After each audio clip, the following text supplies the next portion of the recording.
வையகம், வாழ்க வளமுடன். குரு வாழ்க, குருவே துணை. அனைவருக்கும் இனிய காலை வணக்கம். மார்ச் 12 சிந்தனையின் சிறப்பு. மனிதனுடைய வாழ்க்கை அப்படின்றது பாத்தீங்கன்னா ஒரு பயணம் தான். இந்த மனித வாழ்க்கையை பற்றி நம்மளுடைய வாழ்வியல் சிந்தனை ஒரு சிறப்பு பார்வை என்னன்னு பார்க்கலாம். கடவுள் நமக்கு கொடுத்த வாழ்க்கைன்றது பாத்தீங்கன்னா ஒரு வாய்ப்பு தான். அதை ஒவ்வொரும் நம்ம சரியாக பயன்படுத்துறோமா அப்படின்னு பாத்தீங்கன்னா ஒரு நிறைவான அனுபவங்களும் சவால்களும் மகிழ்ச்சிகள் மற்றும் இன்பங்கள் துன்பங்கள் எல்லாமே இதுல இருக்கு. இந்த வாழ்வியல்ல சிந்தனைகள் மனிதனுடைய வாழ்க்கையை பற்றி ஒரு ஆழமான புரிதலையும் நாம தெரிஞ்சுக்கிறோம். அதனால நாம புரிதலும் நாம தெரிஞ்சுக்கிறோம். இந்த சிந்தனைகள் வாழ்க்கையின் அர்த்தத்தையும் புரிஞ்சு கொள்ள முடியுது. அதை எப்படி சிறப்பா நாம வாழவும் உதவுது. அப்ப இந்த மனித வாழ்க்கையை பற்றி சில ஒரு வாழ்வியல் சிந்தனைகளை நம்ம என்னன்றது படிப்படியா பார்க்கலாம்.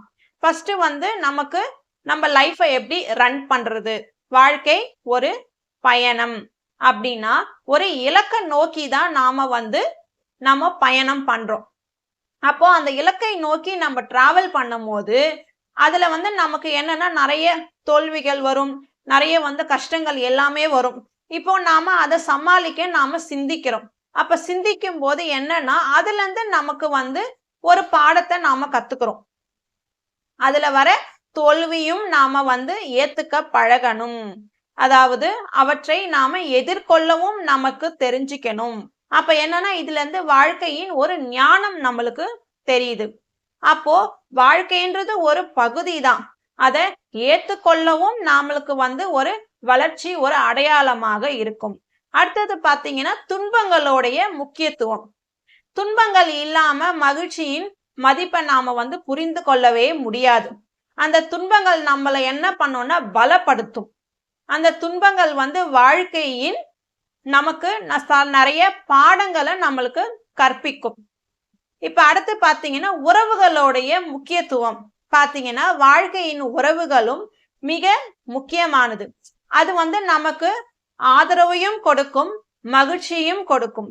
அந்த உறவனுடைய வாழ்க்கை மூலம்தான் நமக்கு சிந்தனை, அதாவது நம்ம உறவுகளை பத்தி சிந்திக்கும் போது நம்ம அந்த உறவுகள் காயப்படுத்தக்கூடாது, நம்மளை சுத்தி இருக்கிறவங்கள நாம நேசிக்கணும்.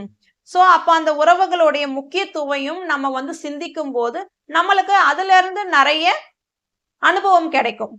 அதுக்கப்புறம் நாம தன்னை அறிவது, அதை பத்தி யோசிச்சோம்னா தன்னை அறிந்து கொள்வது வாழ்க்கையின் ஒரு மிகப்பெரிய ஞானம். தன்னை அறிந்தால்தான் மற்றவர்களுடைய உலகத்தை நாம புரிந்து கொள்ள முடியும், உணர்வுகளையும் புரிந்து கொள்ள முடியும். இது எல்லாமே நம்ம சிந்திக்கும் போதுதான் நம்மளுக்கு அதனுடைய ஆற்றல், அதனுடைய முக்கியத்துவம் நம்மளுக்கு என்னன்றது தெரியும். அப்போ தன்னை அறிவது வாழ்க்கையின் முதல் படினா அது இல்லாமல் எதுவுமே நம்மளுக்கு சாத்தியம் இல்லை. அப்புறம் பாத்தீங்கன்னா நம்மளுக்கு நிறைய கனவுகள், அதுக்கப்புறம் எய்மும் இருக்கும் வாழ்க்கையை பத்தி. அப்போ நம்ம வாழ்க்கையில கனவுகளும் மற்றும் நம்மளுக்கு இலக்குகள் இருந்தாதான் அர்த்தமுள்ள வாழ்வும் நம்மளுக்கு கிடைக்கும். அப்பதான் நாம வாழ்க்கையை பத்தி நாம சிந்திப்போம், நம்மளை பத்தி சிந்திப்போம், மத்தவங்களை பத்தி சிந்திப்போம். அப்போ கனவுகள் இல்லாத வாழ்க்கை ஒரு பூக்காத மரம் போல. அப்போ தற்போதைய சிச்சுவேஷனை நாம சிந்திக்கும் பொழுது இறந்த காலத்தை பற்றி கஷ்டப்படவும் கூடாது, எதிர்காலத்தை பத்தி கவலைப்படவும் கூடாது. அப்போ வாழ்க்கை நம்மளுக்கு என்ன ஆகும், வீணாகி போயிடும். அப்போ தற்போது பிரசன்ட் லைஃப் எப்படி இருக்கோ அதை நம்ம அக்செப்ட் பண்ணிக்கணும். முழுமையான வாழ்க்கையே நம்மளுக்கு சிறந்த வாழ்க்கை. இன்றைய கணம் நீ வாழும் ஒரே கணம் அதை முழுமையாக வாழவும் வேண்டும். அப்போ பகிர்வது நம்மளுக்கு மகிழ்ச்சி தான். நம்மளுடைய கவலைகள், நம்மளுடைய கஷ்டங்கள், இதை எல்லாமே நம்ம பகிரும் பொழுதும் நம்மளுக்கு என்ன வருதுன்னா வாழ்க்கையுள்ள அர்த்தம் உள்ளம், அதனுடைய அர்த்தம் எப்படி, வாழ்க்கையோட முக்கியத்துவம் என்ன அப்படின்றத நாம சிந்திக்கும் பொழுது நம்மளுக்கு அதனுடைய வாழ்க்கையோட பூரணமானது ஒரு உணர்வுகளை நாம தெரிஞ்சுக்கிறோம். அப்போ உழைப்பின் முக்கியத்துவம் நம்ம அதுல இருந்து நம்ம தெரிஞ்சுக்கிறோம். அப்போ உழைப்பு இல்லாமல் வாழ்க்கையில எதுவும் சாத்தியமில்லை. உழைப்பு வந்து வாழ்க்கையை சீராக்கும். உழைப்பு வாழ்க்கையின் மூலம்தான். அது இல்லாமல் வாழ்க்கை வேறு ஒன்றும் இல்லை. மனிதனுடைய மறத்தல் அப்படின்னா எதுனா, ஒரு மனுஷன் தப்பு பண்றாங்க அப்படின்னா நம்ம அதை மறைச்சிட்டு நாம அவங்கள மன்னிக்கிறோம். மனிதனில் மற்றும் மறத்தல் வாழ்க்கையின் ஒரு பெரிய குணம். அது அது எப்படின்னா நம்மள வந்து மன அமைதியுடன் வாழ வைக்கும். மனிதனால் வாழ்க்கையின் மிகப்பெரிய பரிசு என்னன்னா, அது நம்மள மற்றவர்களையும் விடுதலை செய்யும். அந்த ஒரு குற்ற உணர்ச்சி நம்மளுக்கு இருக்காது. நம்ம அவங்களை இந்த மாதிரி திட்டோமே அப்படின்ற அந்த ஒரு குற்ற உணர்ச்சி நம்மளுக்கு இறைக்காது. அதாவது மறைத்தல், மன்னித்தல், இப்படி ஒரு எளிமையான வாழ்க்கை வாழறது நமக்கு அமைதி நம்மளுக்கு தருது. பணம் மற்றும் பொருட்களால் நம்மளுக்கு வரும் மகிழ்ச்சி வந்து நம்மளுக்கு எப்பயுமே நிக்காது, நிலைக்காது. எளிமையான வாழ்க்கையை வாழ்வது மகிழ்ச்சி. அதுதான் வாழ்க்கையின் ரகசியம். நம்ம வாழ்க்கையை நிலையானது. நம்மளுடைய வாழ்க்கை நமக்கு நிலையானது. ஆனா அந்த வாழ்க்கை நம்ம இடையில வாழறோம் இல்லைங்களா, பிறப்புக்கும் இறப்புக்கும் நடுவுல நாம வாழறோம் இல்லையா, அப்போ அந்த வாழ்க்கை தான் நம்மளுக்கு நிலையானது.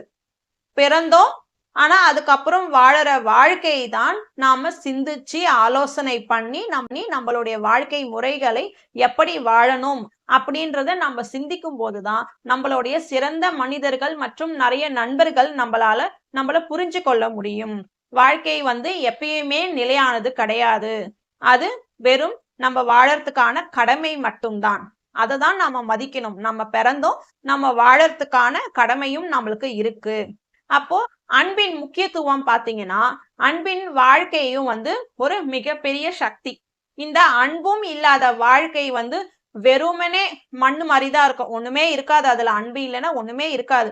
அப்போ அந்த அன்பின் வாழ்க்கை மூலதனம் பாத்தீங்கன்னா, இது வந்து பெரிய ஒரு நம்மளுக்கு வந்து கட் சொல்லலாம். நம்மளுக்கு இவங்க இருந்துட்டா நம்மளுக்கு போதும் அப்படின்ற அந்த ஒரு அன்பு, அந்த ஒரு ஸ்ட்ராங் நம்மளுக்கு இருக்கும். வாழ்க்கையின் அர்த்தம், அந்த வாழ்க்கையின் அர்த்தம் நாம வந்து எதை எப்படி வாழ்கிறோமோ என்பதில் இருக்குது. அர்த்தமுள்ள வாழ்க்கையை வாழ்வதுதான் நமக்கு குறிக்கோள். வாழ்க்கையின் அர்த்தம் அதன்படி வாழ்கிறோம் அப்படின்றதான் நாம சிந்திக்கணும். அப்போ ஒரு ஆன்மீகம் மற்றும் அதனுடைய உள் அமைதி நமக்கு கிடைக்கும். அப்ப அந்த ஆன்மீகம் மனிதனுக்குள் உள் அமைதி தருது அப்படின்னு பாத்தீங்கன்னா, வாழ்க்கையின் உண்மையை, நோக்கத்தை புரிந்து கொள்ள உதவுது. அப்போ உள் அமைதி வாழ்க்கையின் மிகப்பெரிய பரிசு. அப்ப அந்த ஆன்மீகத்தில் நம்மளுக்கு கிடைக்குது. அப்போ மனித வாழ்க்கை என்பது ஒரு அரிய பரிசு. அதை அர்த்தம் உள்ளதாகவும் மகிழ்ச்சியுடனும் வாழ்வதே நமக்கு முக்கிய குறிக்கோள். அப்போ வாழ்க்கையில சிந்தனைகளும் நமக்கு வழிகாட்டுது. நம்மை சிறந்த மனிதர்களாகவும் மாற்றம் பெறுது. அப்போ வாழ்க்கையின் ஒவ்வொரு கணத்தையும் மதித்து அதை முழுமையாக வாழணும். நம்ம எப்பயுமே சிந்தித்து நாம செயல்படுத்தினா நம்மளுக்கு துன்பங்களும் நமக்கு ஏற்ற மனப்பக்குவம் கிடைக்கும். இன்பங்களையும் அளவுக்கு அதிகமாக நம்ம போகாம நம்மள சீரமைச்சுக்கலாம். வாழ்க வையகம், வாழ்க வளமுடன்.